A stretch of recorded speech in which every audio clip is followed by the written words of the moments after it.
Hello बच्चों, आप सभी का स्वागत है हमारे YouTube चैनल में। जैसा कि आप लोग जानते हैं, हम अपने पहले वीडियो में आप लोग को पढ़ा रहे थे क्लास 12th फिजिक्स चैप्टर 1 वैद्युत आवेश तथा क्षेत्र के बारे में हम लोग आप लोग को बता रहे थे। तो आइए, जहाँ तक हम लोगों ने पिछली क्लास में पढ़ चुका था, इसमें हमने वैद्युत आवेश के बारे में पढ़ा। उसके बाद हमने क्वांटीकरण सिद्धांत के बारे में पढ़ा, कुछ उस पर न्यूमेरिकल देखे, कुछ पॉइंट इंपॉर्टेंट पॉइंट भी हमने उस पर नोटिस किया, और आवेशन की प्रोसेस पर आवेशन की प्रक्रिया के बारे में भी हमने पढ़ा था। तो आइए उसी के आगे हम शुरू करते हैं आज अपने इस वीडियो में। आवेश संरक्षण का नियम के बारे में आज हम पढ़ेंगे। उसके बाद हम कूलॉम के नियम के बारे में पढ़ेंगे, जो बहुत इंपॉर्टेंट टॉपिक है, जिससे एग्जाम में, कॉम्पिटिटिव एग्जाम में, IIT नीट वगैरह में भी क्वेश्चन आते हैं। तो चलिए आप लोग को ले चलते हैं टॉपिक पर, बिना टाइम वेस्ट किए। जैसा कि बच्चों आप लोग मन से पढ़िएगा। आइए अब आप बात करते हैं आवेश संरक्षण का नियम। आवेश संरक्षण का नियम क्या होता है, इसके बारे में हम जानेंगे। आवेश संरक्षण का नियम हमारा कहता है कि किसी विलगित निकाय में जो आवेश होता है वो नियत होता है। ठीक है, बात समझ आ रही है। आवेश संरक्षण के नियम के अनुसार किसी विलगित निकाय में जो हमारा आवेश होता है वो नियत होता है, कांस्टेंट होता है, आइसोलेटेड सिस्टम। विलगित निकाय का मतलब आप लोग समझते हैं। जैसे मान लीजिए हमने दो एटम ले लिया या दो पिंड ले लिया, ठीक। हमने पिंड ए और पिंड बी ले लिया, ठीक। अब ये दोनों पिंड में जो आवेश है वो नियत अवस्था में है। इन दोनों पिंड के बीच में किसी तीसरे पिंड का कोई रोल नहीं है, किसी तीसरे का रोल नहीं है। जिस प्रकार से हम बोर्ड और मार्कर से लिख रहे हैं, बोर्ड और मार्कर में सिर्फ बोर्ड और मार्कर का ही रोल है और तीसरे किसी वस्तु का रोल नहीं है। इसी प्रकार पिंड ए और बी में किसी तीसरे पिंड का रोल नहीं है। तो इसे हम विलगित निकाय, इसे या आइसोलेटेड सिस्टम कहते हैं। और इसमें जो आवेश होता है, कुल आवेश जो होता है वो कांस्टेंट होता है, नियत अवस्था में होती है। यही आवेश संरक्षण का नियम कहता है। अर्थात हम कह सकते हैं कि आवेश संरक्षण के नियम के अनुसार न तो आवेश को नष्ट किया जा सकता है, न ही क्या किया जा सकता है, इसको उत्पत्ति की जा सकती है।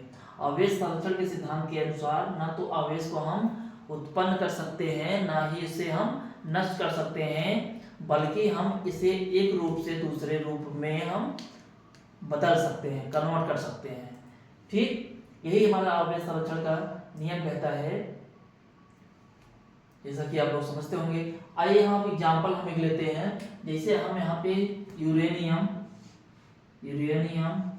92, ठीक, इसका एटॉमिक नंबर जो 238 यूरेनियम का हमने लिया है।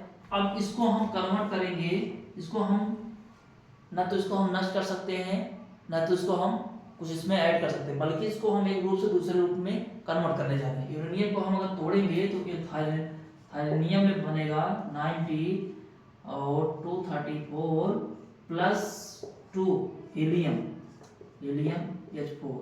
मतलब हम इस तरह यूरेनियम को हम थायरेनियम में बदल सकते हैं इस प्रकार से।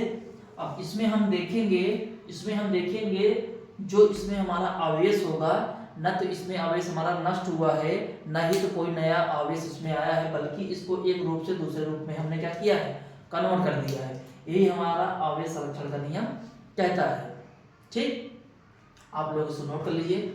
अब आई होप आप लोग को इतनी बात समझ में आई होगी। चलिए अब आगे चलते हैं, इसके आगे कूलॉम का नियम के बारे में पढ़ेंगे। आप लोग इसको नोट करिए।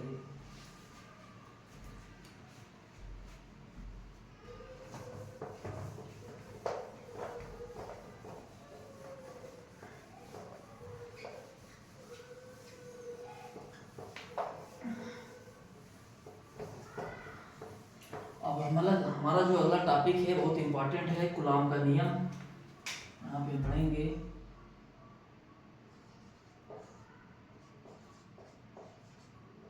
कूलाम के नियम के बारे में जो इम्पोर्टेंट है, जिससे क्वेश्चन बनते हैं। ठीक है, जिससे क्वेश्चन बनते हैं। चलिए आज समझते हैं कूलाम का नियम हमारा क्या होता है, ये नियम क्या कहता है, जो इम्पोर्टेंट है, एग्जाम में भी आएगा, कॉम्पिटिटिव एग्जाम में भी आएगा आपके। तो हम यहाँ क्या लेते हैं, हम दो स्थिर बिंदु आवेश लेंगे। हमने दो बिंदु आवेश लिया जो क्या है, जो स्थिर अवस्था में है, जिस पर चार्ज समान है। मान लीजिए इस पे Q1 चार्ज दोनों पे सेम ले रहे हैं चार्ज, और इन दोनों स्थिर आवेशों को हम दूरी r से जोड़ रहे हैं। ठीक, लाइन, दोनों आवेश को हम एक लाइन से जोड़े जिसकी डिस्टेंस कितनी है, r दूरी है। अब हम यहाँ बात करेंगे इन दोनों स्थिर आवेशों के बीच में एक बल कार्य करेगा। दोनों स्थिर आवेशों के बीच में बल कार्य करेगा, जिसे हम वैद्युत बल बोलते हैं। ठीक, तो वैद्युत बल कार्य करेगा। Q2 इस पे क्या करेगा, चार्ज सेम है, जैसा कि हम आप पिछली क्लास में हम लोग पढ़े हैं। जब चार्ज सेम होता है तो वहाँ क्या होता है, प्रतिकर्षण होता है। तो चार्ज Q1 और Q2 पे चार्ज सेम है, तो Q2 एक बल लगाएगा Q1 पर, जो इसको इस तरफ धकेलेगा। मान लेते हैं Q2 के द्वारा जो बल लगाया गया है इसको F2 मान लेते हैं। ठीक, तो Q1 भी क्या करेगा, Q1 भी का चार्ज है, Q1 भी ये एक बल लगाएगा, किस पे लगाएगा, Q2 पे। तो इस पे जो बल लगाएगा इसको मान लेते हैं F1 बल। ठीक, Q2 एक बल लगाएगा Q1 पर, जो बल है F2 मानते हैं, और Q1 एक बल लगा रहा है Q2 पे, जो बल F1 है। ठीक, अब यहां से हम समझते हैं, ये नियम हमारा कहता है, कूलाम का नियम कहता है, वायु या निर्वात में, कैसा होगा ये, या वायु या निर्वात में, या तो ये वायु होगा या निर्वात। ठीक, वायु या निर्वात में दो स्थिर बिंदु आवेशों के बीच लगने वाला वैद्युत बल, इनके बीच आकर्षण या प्रतिकर्षण कोई भी बल कार्य कर सकता है। अगर चार्ज समान है तो प्रतिकर्षण बल कार्य करेगा, चार्ज समान है तो प्रतिकर्षण बल कार्य करेगा। अगर चार्ज विपरीत हैं तो उनमें आकर्षण बल कार्य करेगा। दो स्थिर बिंदु आवेशों के बीच लगने वाला आकर्षण तथा प्रतिकर्षण बल उन आवेशों के गुणनफल के अनुक्रमानुपाती तथा दूरी के वर्ग के व्युत्क्रमानुपाती होता है।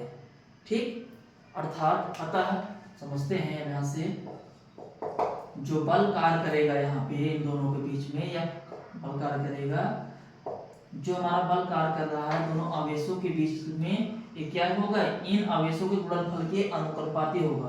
अनुक्रमानुपाती के चिन्ह इसको बोलते हैं हम, यहाँ पे चार्ज Q1, यहाँ Q2। ठीक, इसको इक्वेशन 1 मान लेंगे।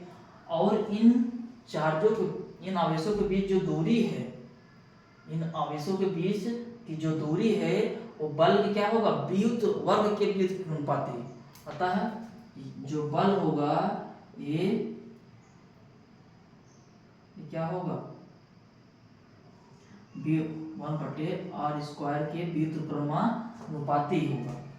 इसको समीकरण 2 मान लेंगे। ठीक, अब समीकरण 1 और 2 को सॉल्व करेंगे। समीकरण 1 और 2 से, समीकरण 1 और 2 से जब बराबर करेंगे तो जो हमारा बल है, वैद्युत बल है, या ये हो जाएगा अनुपाती Q1 Q2 बटे r²। ठीक, तो समझ में आया। अब इसको हटाएंगे, अनुपाती का चिन्ह हम हटाएंगे, तो यहाँ क्या हो जाएगा, यहाँ पे हमारा एक कांस्टेंट आएगा, नियतांक आएगा, जिसको K बोलते हैं। इसको हटाएंगे तो हमारा के आएगा, जिसका Q1 Q2 बटे आर स्क्वायर, और के का मान हमारा होता है के बराबर लिखते हैं 1/4 पाई एप्सिलॉन नॉट। ठीक, इसको आप लोग नोट कर लीजिएगा। तो अब यहाँ वैल्यू हम पुट करेंगे, यहाँ पर हम लिख रहे हैं यह बराबर क्या हो जाएगा, के की जो वैल्यू है 1/4 pi epsilon not Q1 Q2 बटे आर स्क्वायर। यहाँ पे हमारा जो एप्सिलॉन नॉट होता है इसको एप्सिलॉन बोलते हैं, एप्सिलॉन नॉट या जीरो, एप्सिलॉन जीरो या नॉट बोलते हैं। ठीक है, यहाँ से आपका एक फार्मूला निकल के आता है, आप इसको नोट करिए, यही आप इस एग्जाम में आएगा। अब एप्सिलॉन का जो नॉट की जो वैल्यू होती है 8.85 इंटू 10⁻⁻12 कूलाम स्क्वायर बटे न्यूटन मीटर स्क्वायर होता है। ठीक, इतना नोट करिएगा। अब हम क्या करेंगे, जो एप्सिलॉन नॉट की वैल्यू है यहाँ पे पुट करेंगे। ठीक है, तो यहाँ पर हम क्या देखेंगे, यह बराबर 1/4 वैल्यू 4 रखेंगे, पाई के मान हम लोग जानते हैं 3.14, और एप्सिलॉन का वैल्यू कितना हो जाएगा इंटू 8.85 इंटू 10⁻⁻12। इसको सॉल्व करेंगे तो नियर अबाउट में हमारा जो वैल्यू आएगा, इसको सॉल्व करने के बाद इसको सॉल्व करेंगे तो जो वैल्यू आएगी ये 9 इंटू 10⁻9 कूलाम स्क्वायर, यहाँ हो जाएगा, यहाँ होगा न्यूटन मीटर स्क्वायर बटे कूलाम। ये आप वैल्यू आएगी। तो अब ये यहाँ पे एप्सिलॉन की वैल्यू है। अब यहाँ पे इसकी वैल्यू हम क्या करेंगे, पुट कर देंगे। कहाँ पे वैल्यू पुट करेंगे, 1/4 एप्सिलॉन नॉट में, यहाँ पे हो जाएगा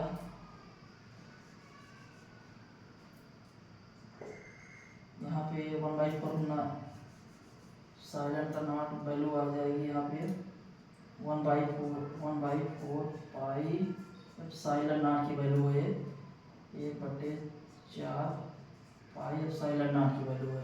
अब इसको हम वैल्यू पुट करेंगे 1/4 एप्सिलॉन की नॉट की वैल्यू ये पुट करेंगे तो ये फार्मूला हमारा आ जाएगा, क्या आ जाएगा, यह बराबर 9 इंटू 10⁻9 Q1 Q2 बटे आर स्क्वायर। ये इसकी वैल्यू आ जाएगी, जो न्यूमेरिकल वैल्यू आ जाएगी। अब इसको आप लोग नोट करिए, थोड़ा सा इसको नोट करिए। आई होप ये समझ में आ गया होगा। जैसा कि नहीं समझ में आया हो तो एक बार हम आप लोग को फिर से समझा देते हैं। कूलाम का नियम कहता है दो स्थिर बिंदु आवेशों के बीच लगने वाला आकर्षण तथा प्रतिकर्षण बल जो होता है उन आवेशों के गुणनफल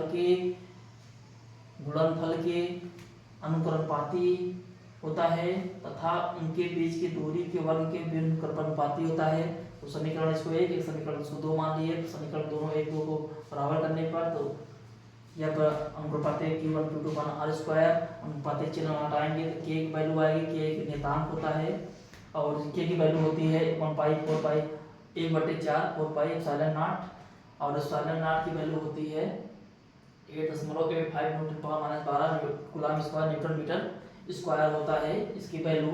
तो यहाँ पे इसका हम वैल्यू निकालेंगे, पुट करेंगे 1/4 पाई एप्सिलॉन नॉट की वैल्यू निकालेंगे तो 4 पाई के मान हम लोग 3.14 रखते हैं और एप्सिलॉन नॉट वैल्यू रख के कैलकुलेट करेंगे तो ये लगभग में आ जाएगा 9 × 10⁻9 newton metre square coulomb square इसकी वैल्यू आती है। तो इसको हम पुट करेंगे यहाँ पे, इस इक्वेशन में पुट करेंगे तो ये आ जाएगी यह बराबर 9 × 10⁻9 Q1 Q2 बटे आर स्क्वायर।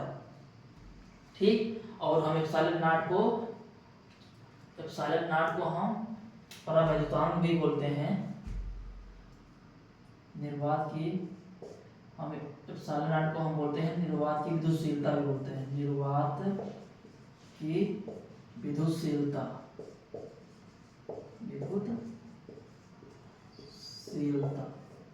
ठीक, हम एप्सिलॉन नॉट को निर्वात की विद्युतशीलता भी बोलते हैं। अब आप लोग इसको नोट करिएगा अब एक हम बात यहाँ रखेंगे, अगर इन आवेशों के बीच में हम कोई परावैद्युतांक रख दें तो इसमें जो बल लग रहा है बल क्या होगा, घटेगा कि बढ़ेगा, आप लोग को बताना है। एक हम पॉइंट यहाँ पे नोट कर बताएंगे। अगर हम अभी तो हम बात कर रहे थे वायु या निर्वात में बात कर रहे थे, कहाँ पे बात कर रहे थे, वायु या निर्वात में बात कर रहे थे। लेकिन इन दोनों आवेशों के बीच में अगर हम कोई परावैद्युतांक रख दें तो उस कंडीशन में जो बल लग रहा है वो बल घटेगा कि बढ़ेगा, इसी के बारे में हमको बताना है। और ये जो दोनों स्थिर आवेश हैं जितना ही पास होंगे उतना ही उन पे बल कार्य करेगा, जितना दूर रहेंगे उतना ही बल वीक हो जाएगा, उतना ही बल कम कार्य करेगा, जितना पास रहेंगे उतना ज़्यादा बल कार्य करेगा। इसको आप लोग नोट कर लीजिए। अभी इस पे हम एक दो पॉइंट बताएंगे, उसके बाद हम न्यूमेरिकल की बात करेंगे इस पे।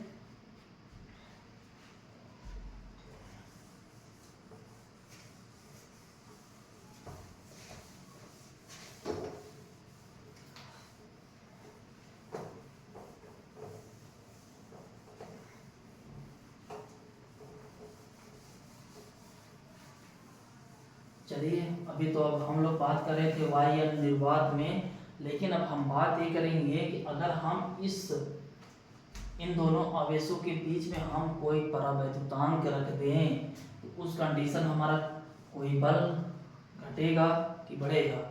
अब यहाँ पे हम ले लेते हैं, अभी तो हम वायु या निर्वात के लिए बात कर रहे थे, कूलॉम के नियम, और लेकिन अब यहाँ हम कोई परावैद्युतांक भरेंगे,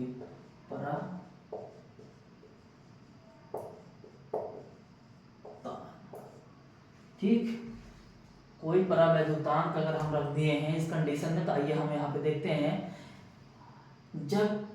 जब दो आवेशों के बीच में हम कोई परावैद्युतांक रख देते हैं तो उस कंडीशन में जो बल होता है वो बल की वैल्यू क्या हो जाती है, कम हो जाती है, बल का मान कम हो जाता है, बल घट जाता है।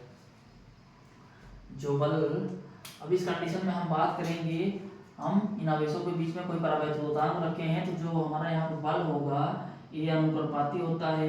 अभी हम लोगों ने पढ़ा Q1 Q2 बटे R², अभी हमने जस्ट पढ़ा है।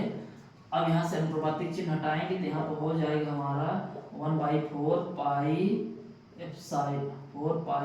एप्सिलॉन Q1 Q2 बटे R²। हमारा जो यहाँ पे जो हमारा एप्सिलॉन है ये क्या है, माध्यम की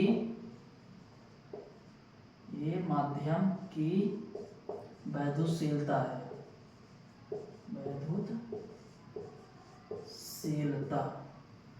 ठीक, वैद्युत की शीलता है। एप्सिलॉन को हम वैद्युत की शीलता बोलते हैं, ठीक है। इसको आप लोग नोट पॉइंट में बना लीजिएगा, नोट पॉइंट में लिख लीजिएगा चाहे कहीं पे। अगर हम दो आवेशों के बीच में कोई परावैद्युतांक रख दें, कोई माध्यम रख देते हैं तो उस कंडीशन में जो उनके बीच बल का लगता है वो क्या होता है, बल वो घट जाता है, बल कम कार्य करता है। तो ठीक, इतना आप इसको नोट पर पॉइंट में बना के लिख लीजिएगा। और अब हम बात करेंगे कूलॉम के नियम की सीमाएं, कूलॉम के नियम की सीमाएं के बारे में हम बात करेंगे। चलिए आइए हम बात करते हैं कूलॉम के नियम की सीमाओं बारे में। इसको हम इरेज करते हैं।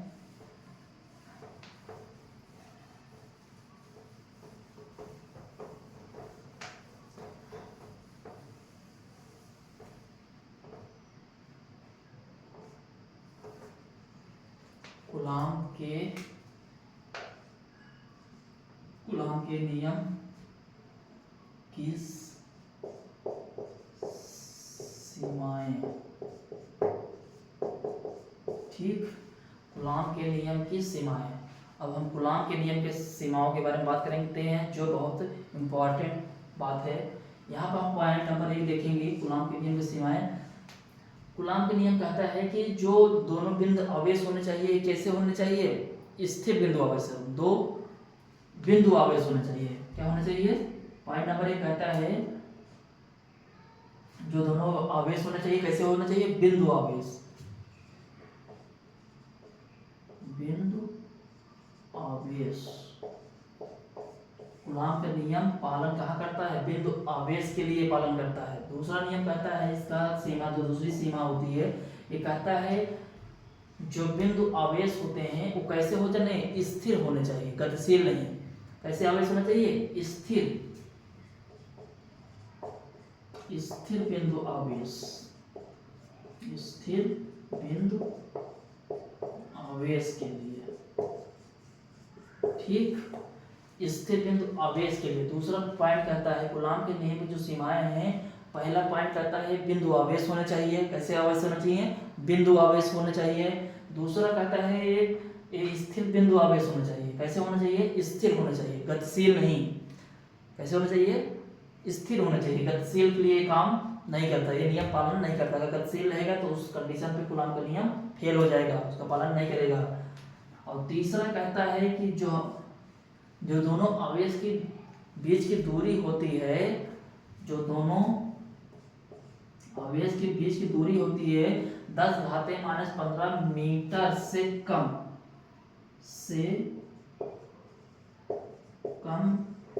की दूरी पर पालन नहीं करता है, ठीक है।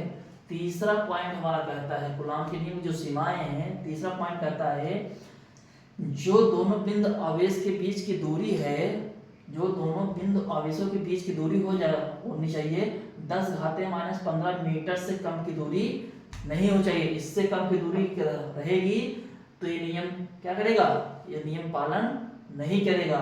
10⁻⁻15 मीटर से की कम की दूरी नहीं होनी चाहिए, ठीक। ये 3 पॉइंट थे कूलॉम के नियम के सीमाओं के बाद।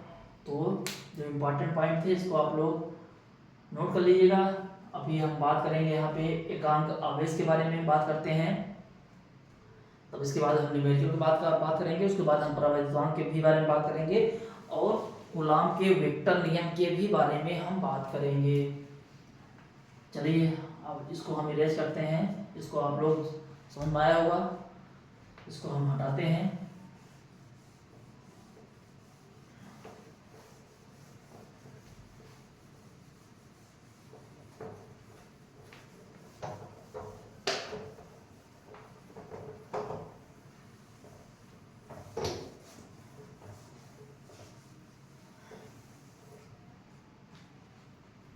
यहाँ पर आइए हम बात करते हैं एकांक आवेश के लिए। एकांक आवेश के बारे में बात करेंगे।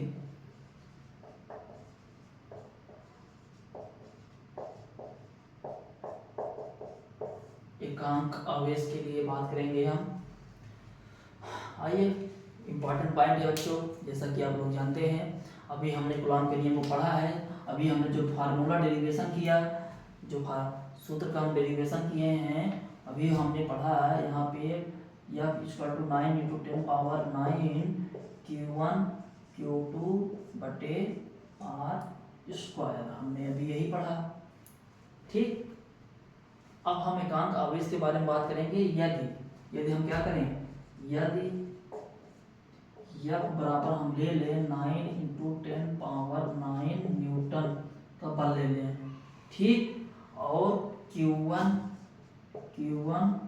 Q2 बराबर हम Q मान लें, और हम R बराबर क्या मान लें, R बराबर 1 मान लें। तो इस कंडीशन हम देखेंगे यहाँ पे क्या हो जाएगा, या बराबर या वैल्यू पुट करेंगे समीकरण में, तो यहाँ पे 9 × 10⁻9 बराबर 9 × 10⁻9 Q1 Q2 बराबर हम Q रखेंगे Q1 Q2 बटे R का वैल्यू कितना रखेंगे, 1 का स्क्वायर। 1 का स्क्वायर कितना हो जाता है, 1 ही होता है। तो यहाँ से ए कट जाएगा, तो यहाँ 1 आ जाएगा, यहाँ पर हो जाएगा Q1 Q2 Q² बटे 1, जब मल्टीप्लाई करेंगे इसका तो ये 1 बराबर कितना हो जाएगा, Q² हो जाएगा। और Q बराबर यहाँ से हटाएंगे तो +-1 वैल्यू आ जाएगी। यही हमारा होता है एकांक आवेश, जो बहुत इंपॉर्टेंट है। बोर्ड एग्जाम में या कॉम्पिटिटिव एग्जाम में आप लोग से पूछ सकता है। इस प्रकार से आप इसको नोट कर लीजिए। 1 नंबर 2 नंबर के लिए बहुत इंपॉर्टेंट है और कॉम्पिटिटिव एग्जाम में भी आ सकता है। अगर इस तरह पूछता है तो आप लोग को इस तरह से डेरिवेशन करना है।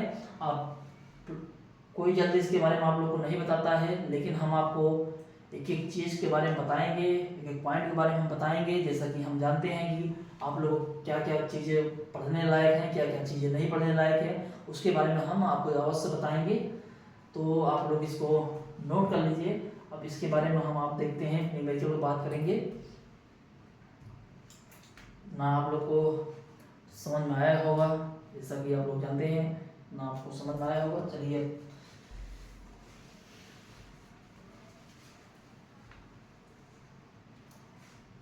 इसको हम इरेज कर रहे हैं बच्चों। ध्यान से पढ़िएगा, मन से पढ़िएगा।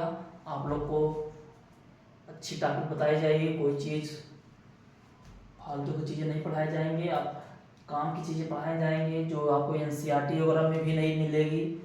एनसीईआरटी में अब स्टार्ट कर दिया है, लेकिन अभी ये चीज़ें आप लोग को आगे चल के काम आने वाली हैं। जैसे आप लोग IIT नीट का एग्जाम देंगे तो वहाँ पे बहुत काम की चीज़ें हैं।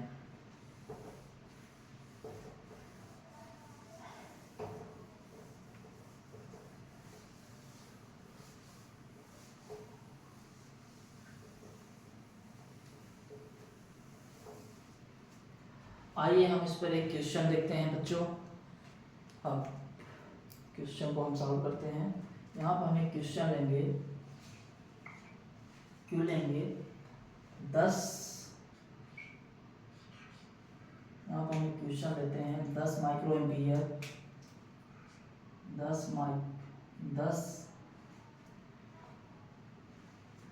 कूलाम। यहाँ पर हम लेते हैं एक क्वेश्चन 10 कूलाम तथा 5 कूलाम के आवेश, 10 कूलाम तथा 5 कूलाम 10 कूलाम तथा 5 कूलाम के आवेश के बीच की दूरी के आवेश के बीच की दूरी 10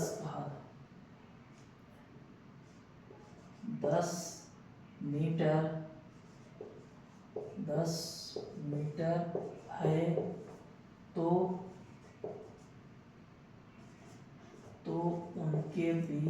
उनके बीच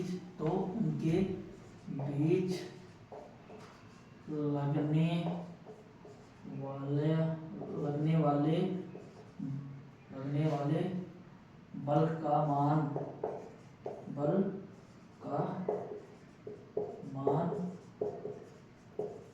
बताइए। ठीक, जैसा कि दोस्तों अभी हमने बात किया है, यहाँ पे एक क्वेश्चन दिया, एक हम न्यूमेरिकल लिए हैं। इसमें कह रहा है कि 10 कूलाम तथा 5 कूलाम के आवेश के बीच की दूरी 10 मीटर है। ठीक है, तो उनके बीच लगने वाले बल का मान हमको बताना है। क्या बताना है? बल का मान बताना है। क्या बताना है? या का वैल्यू कैलकुलेट हमें करना है। तो आइए यहाँ पर हम देखते हैं।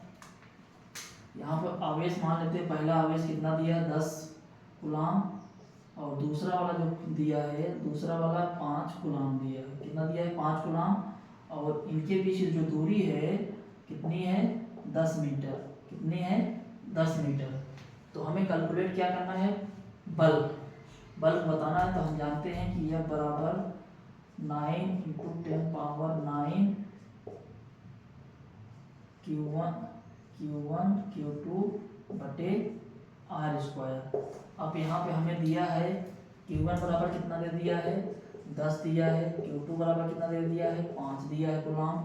R बराबर कितना दे दिया है? 10 मीटर दे दिया है। ठीक, तो अब हम इसकी वैल्यू फाइंड करेंगे।